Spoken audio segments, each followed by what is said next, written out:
The cameras were still rolling when my sister Barbara leaned into the microphone and said the words that ended my life as I knew it. "We love Selah, we really do, but the new sound just isn't her. She was helping with notes and snacks, she was never one of us." The room laughed, soft, polite, expensive laughter. Industry laughter.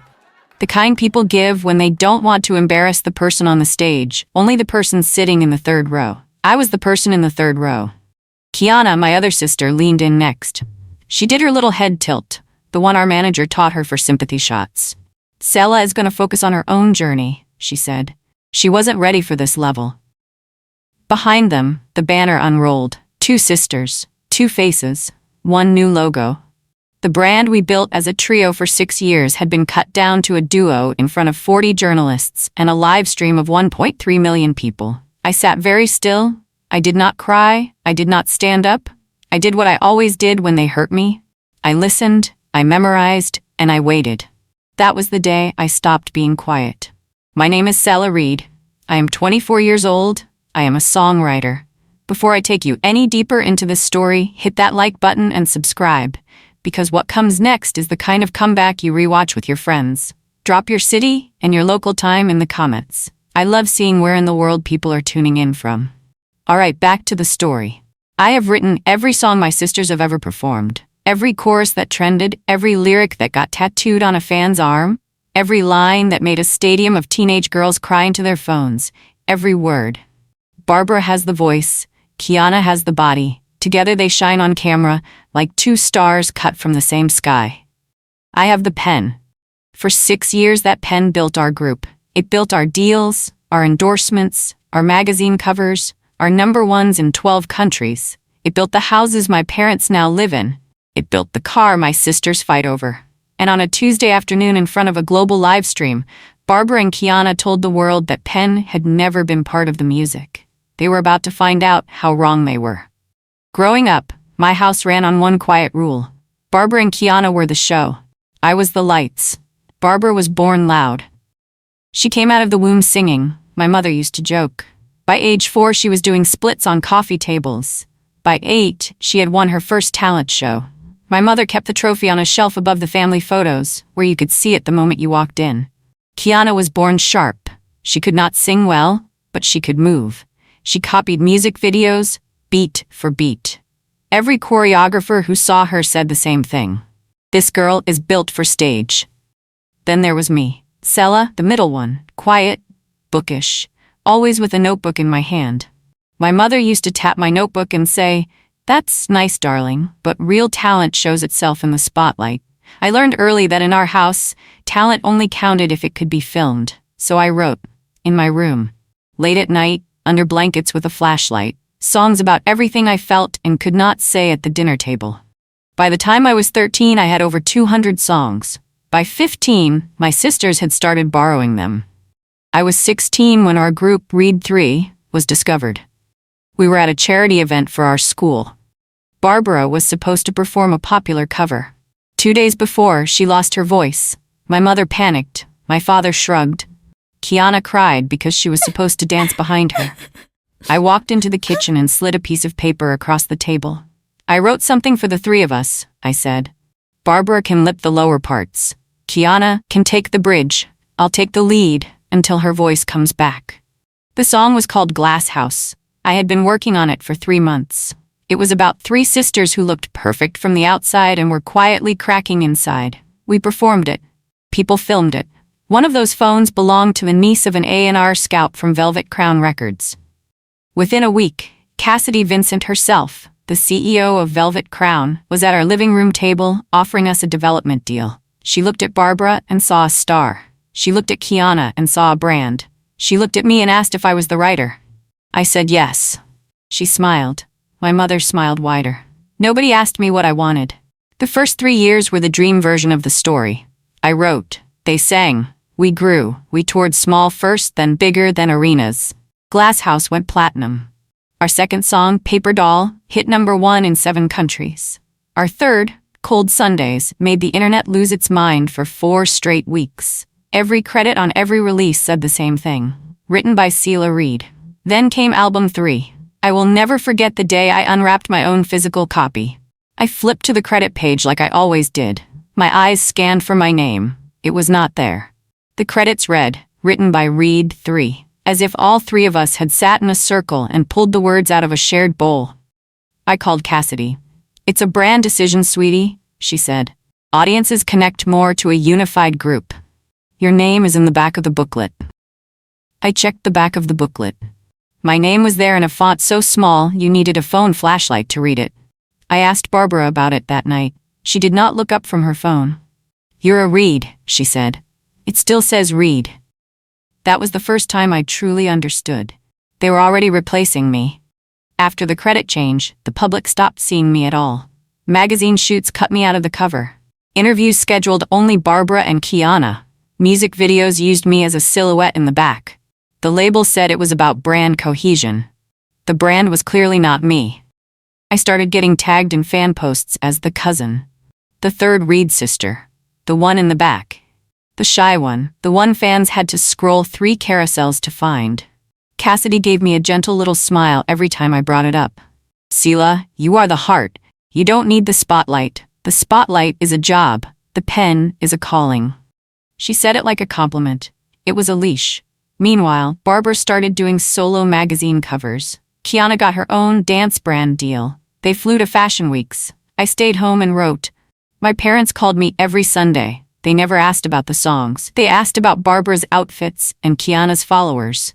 Sometimes they would say, "We saw the girls on TV. They looked amazing." The girls, 2 of them. I started keeping a list. Every interview I was cut from. Every credit they erased. Every cover that did not include my face. The list was getting long. The thing about writing songs is that you don't always know which one is the one. Sometimes you write a small song that becomes a giant. That's how album 4 was supposed to work. I had written 8 songs in 3 months. They were the best work of my life. I poured everything into them. The favoritism in our family. The exhaustion of being unseen. The strange grief of watching your sisters become strangers on magazine covers. One song was called Paper Crowns. I knew, the moment I finished it, that it was the one. The kind of song that follows people for years. I brought all 8 to a writing camp at Velvet Crown's studio. I played them on a worn-out keyboard while Barbara, Kiana, and Cassidy listened. When I finished, no one spoke for a long moment. Then Cassidy clapped softly. "These are beautiful, Selah. Truly. Leave the demos with us. We'll talk after the weekend." I left the demos. I went home. 3 days later, I was not invited to the next session. Or the one after. Or the one after that. When I called Barbara, she sounded distracted.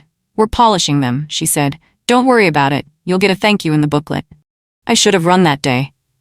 2 weeks later, Velvet Crown announced a major press conference. Industry only. 40 journalists, a live stream feed. I was told it was an album reveal. I dressed in white. My mother chose the dress. She said it was important to look fresh and supportive. I sat in the 3rd row. Barbara and Kiana walked on stage in matching gold.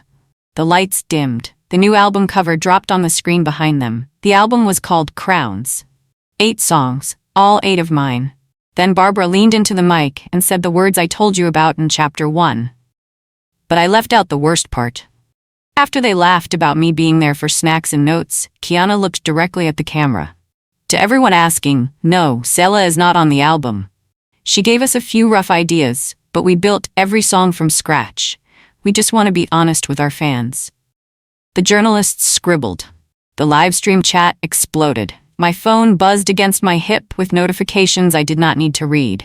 Cassidy stepped up next. Reed 3 is now Reed 2. A bold new sound. A bold new era. The audience clapped. My mother, 2 seats away from me, clapped too. That was the moment I went numb. I do not remember leaving the venue. I remember the cold metal handle of the back door. I remember a security guard asking if I was all right. I remember saying yes, the way I had said yes to everything for 6 years. My father was already in the car. He had watched the live stream from his phone in the parking lot.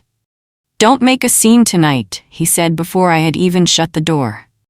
"Your mother is excited. Let them have their moment." "They took my songs, Dad." He sighed, the sigh of a man who had practiced this conversation in his head before I got in the car.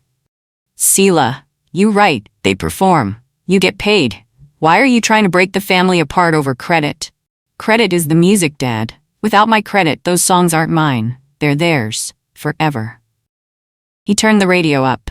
When we got home, my mother hugged Barbara and Kiana like they had returned from war. She offered me leftover pasta and asked if I could not be jealous, just for tonight. I went upstairs. I packed 2 suitcases. I left a note on the kitchen table. By morning, I was in a 1-bedroom apartment across town that I had been quietly paying for since the credits first vanished. For 3 weeks, I did nothing. I slept. I ate cereal at 3 in the morning. I watched my sisters trend on every platform with my songs. I watched fan edits use my lyrics over their faces. I watched my mother post photos of them with the caption, "My talented daughters." 2 daughters. On a Thursday afternoon, I walked to a small park near my new apartment. There was a bench under a tree. Birds gathered every morning for the old man who fed them. He had not come that day. I sat on the bench and, without thinking, I started to sing. It was a new song, one I had written that week. It was called Quiet Storm. It was about a girl who finally stops asking for permission. I sang it for the birds. I sang it for me.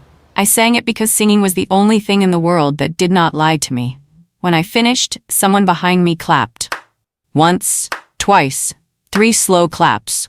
I turned around. A man in a charcoal coat stood near the path. He had gray at his temples and the kind of calm in his eyes you only see in people who have already won everything. "You are Selah Reed," he said quietly. "I have been looking for you for 2 years." I stood up too fast. My instincts were on fire. The press had not stopped hunting me. Comments under every video told me to disappear. I had stopped trusting strangers in coats. The man held up both hands. "I'm not press. I'm not a fan." He smiled just a little. "I run a record label." That made it worse. "I already had a label," I said. "Look how that turned out." "I know. I am Idris Banks. I'm the CEO of Skyfire Records." I knew the name. Every artist on Velvet Crown was scared of Skyfire the way smaller animals are scared of bigger ones. Skyfire had 3 of the top 10 artists in the country. Their roster was a wall of platinum. "Why have you been looking for me?" I asked. He stepped closer. He did not sit. He stayed respectful of my space. "Because I have been tracking your credits since Glass House. I knew that song was the work of someone who would change the industry. Then I watched your name shrink on every release until it disappeared. I have been waiting for you to walk away." "And now I have," I said. He nodded. "Now you have. The question is, what do you want to do next?" We met 3 days later in his office. The Skyfire building had glass walls and a quiet that felt expensive. His assistant brought me tea. He did not check his phone once. "Before we talk about a deal," Idris said, "I want you to see something." He slid a folder across the table. Inside were copies of every song I had ever written. Each one had a registration date. Each one was filed under my legal name with the United States Copyright Office. I had filed them myself, years ago, on the advice of a college music professor who told me to never trust a label with my work. I had forgotten. "How did you get these?" I whispered. "Public records," he said. "Anyone can pull them. Your sisters never did." I stared at the dates. Every song on Crowns was registered to me, alone, months before Velvet Crown ever got the demos. "They lied on a live stream," I said. "They committed copyright fraud on a live stream," Idris corrected gently. "Now, Selah, I am not here to push you into a lawsuit. That's your call. I'm here to offer you something else first." "What?" He folded his hands. "A chance to prove the world wrong before you ever step into a courtroom. Through one song. Yours, on a stage they cannot reach." I signed with Skyfire in a private meeting room with 2 lawyers and a thick stack of paper. The contract was unlike anything Velvet Crown had ever offered me. I owned my masters, I owned my publishing, I owned my image, I owned my name. What I did not own for the next 12 months was the right to tell anyone I had signed. "Silence is the strategy," Idris said. "The longer your sisters think you're broken, the bigger your return becomes. Trust me on this." I did not trust him yet, but I trusted the contract. For 12 months, I would train, voice, stage, camera, interviews. I would not post on social media. I would not respond to press. I would let the world believe I had vanished. Skyfire would handle everything else. I asked one question before I signed. "Why are you doing this? You don't owe me anything." Idris looked at me for a long moment. He had the look of a man choosing his words carefully. My sister was a singer once, he said. Her label took her songs and her name and broke her until she stopped singing. By the time I had the power to help her, she was already done. You remind me of her. I won't make that mistake twice. I signed. While I trained in silence, my sisters lived loudly. Crowns dropped 6 weeks after the press conference. The marketing was massive. Billboards in 3 countries, magazine covers everywhere, Barbara on morning shows, Kiana on late-night shows, Cassidy beaming behind them in every photo. The first single, my song Paper Crowns, hit streaming platforms on a Friday at midnight. By Monday, the internet had a problem. Barbara had sung the song, but she had sung it wrong. The bridge was supposed to be sung soft, like a confession. Barbara belted it like a power ballad. The melody was technically correct. The soul was not. Fans noticed, critics noticed. A music YouTuber with 8 million subscribers made a 15-minute video titled, "Why Does Paper Crown Sound Empty?" Then a clip leaked. A radio interview where Kiana was asked to sing one line of the chorus. She tried, she missed every note. The host laughed it off. The internet did not. Within a week, the hashtag #WhereIsSelah was trending in 4 countries. Velvet Crown released a statement. Selah was on a personal break. She was happy for her sisters. She supported the new direction. I had not spoken to anyone at Velvet Crown in 2 months. They were lying again. I trained 6 days a week. My voice coach was a former opera singer named Helena Vargas. She did not care about my last name. She did not care about my history. She cared about whether I could hold a note at the end of a 4-hour session. In month 3, I cried during a scale, and she handed me a tissue and said, "Again. We did it again." By month 6, my voice had changed. The shy edge I used to hide behind was gone. There was a low warmth in my chest voice and a clean ring in my head voice. I could hold a note for 16 seconds. I could shift between registers without breaking. My stage coach was a man named Peter Aiken. He had built tours for some of the biggest artists in the world. He taught me how to walk, how to stand, how to use silence on stage, how to look one camera in the lens and make 1,000,000 people feel chosen. My styling team built a look around the songs, not the trends. Long coats, soft fabrics, sharp eyes. I almost did not recognize the woman in the mirror by month 9. Selah Reed, the quiet one, was learning how to be loud on her own terms. In month 10, Idris called me into his office. He looked tired in a good way, like a man who had been working on a present for a long time. "There is something I have been waiting to show you," he said. He led me down a hall I had never been down. He stopped at a door with a fingerprint scanner. He pressed his thumb. The door opened. Inside was a small studio. On the wall were 8 framed pieces of paper. 8 registration certificates. 8 songs. All from the Crown's album. All registered in my name. "I saw the copies," I said. "These are not copies. These are originals from your professor. He passed them to me last year. He asked me to look out for you." My hand started to shake. "Why didn't you tell me?" "Because you needed time first. If I had handed you these the day we met, you would have run to the press in a week. You would have won the lawsuit, and you would have lost the story." "What story?" He smiled. "The one where you don't sue your sisters in court. You bury them on a stage, in front of every person who watched them laugh at you, with a song they cannot match." I understood. In month 11, Velvet Crown announced the second Reed 2 album. The lead single was called Quiet Storm. I sat very still on my couch. The headline glowed on my phone screen. Quiet Storm. The song I had sung to the birds in the park. I had never given it to them. I had never written it down anywhere they could reach. I had only sung it once, out loud, on a bench. Someone had been listening. I called Idris. He picked up on the first ring. "They have Quiet Storm," I said. "I know." "How?" A long pause. "Cassidy hired a private investigator to follow you. She suspected you would walk to a rival label. She had your phone tapped through the family plan your father still pays for. The investigator filmed you in the park. Cassidy gave the audio to your sisters." I felt sick. They stole a song they recorded illegally. Yes, which means they have just walked into the second trap without realizing the first one is still open. I sat down on the floor. "What do we do?" "We let them release it," he said.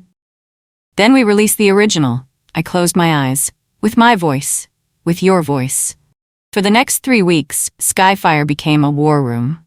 I recorded Quiet Storm in 3 takes. The producer cried on the second take. Idris listened from the booth and said nothing, which was his way of saying everything. We registered the recording with 3 separate copyright bodies. We filed a private complaint with the streaming platforms ahead of the release.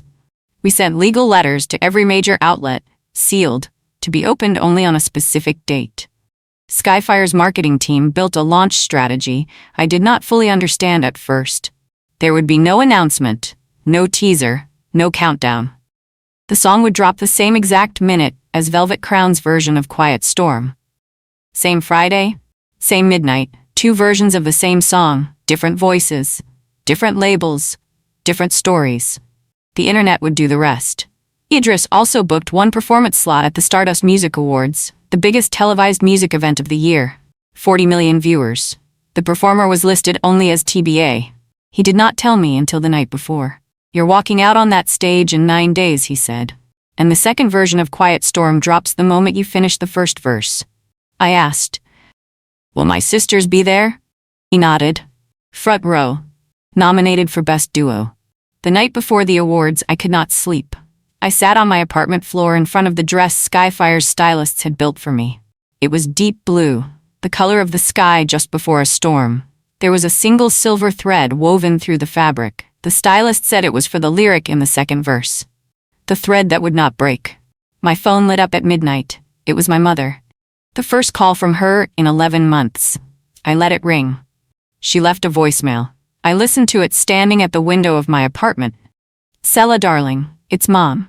Your sisters miss you. We all miss you. Barbara and Kiana are at the awards tomorrow and they need you there. Family is family. Whatever happened in the past, we can move past it.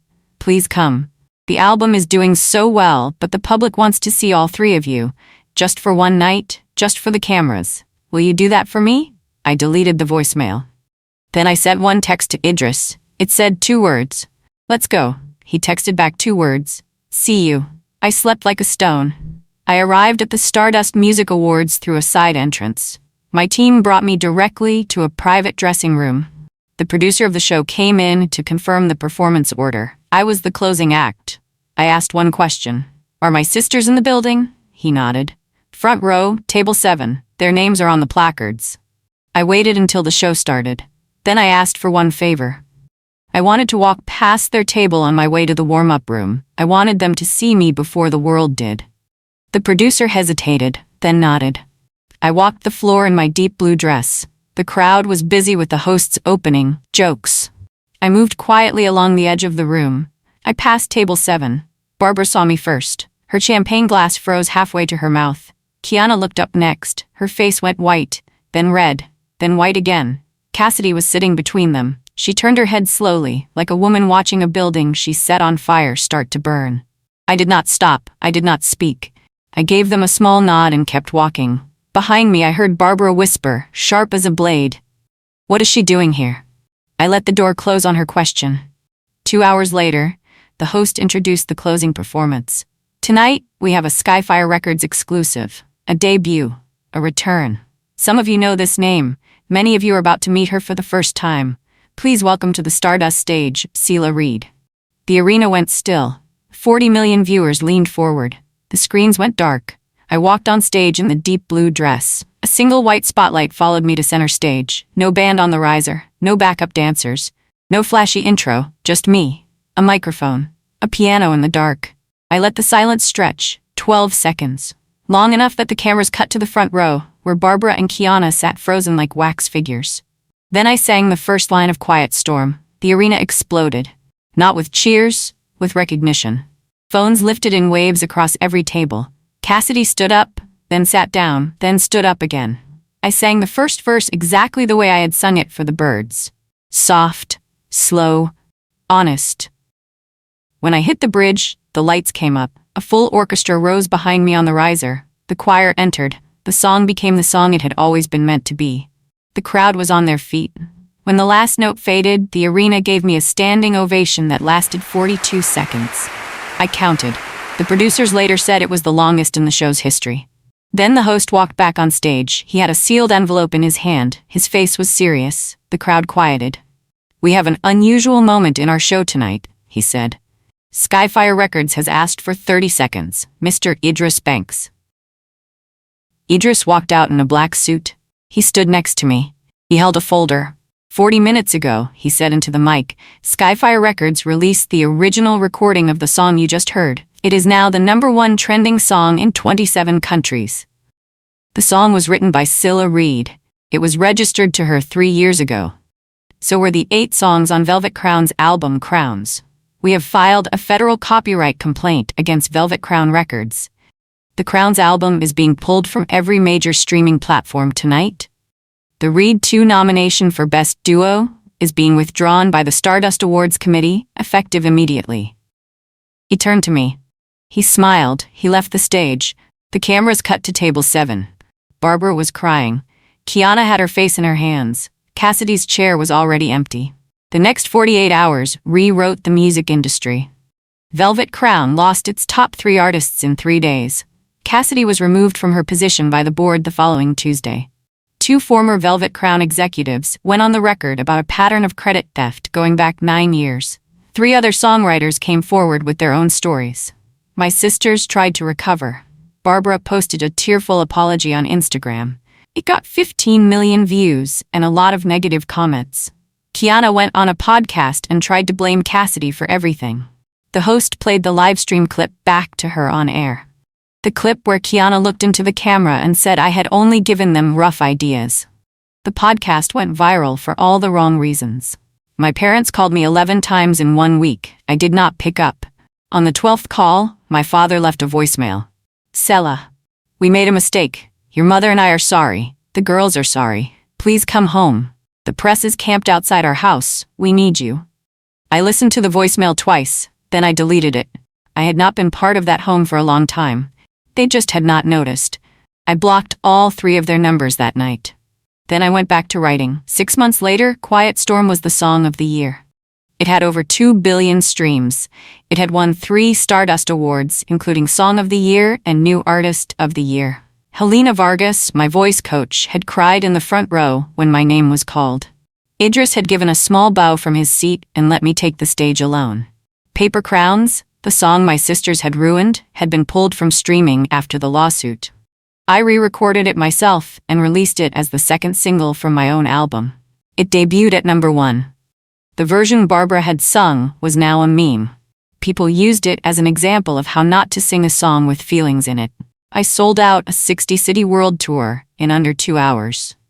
Barbara had 900,000 followers when the album dropped. She now had 112,000. Most of her recent posts were sponsored ads for tea brands and fitness apps. The comments were brutal. Kiana had quietly deleted her account. My mother had started a podcast called 3 Daughters.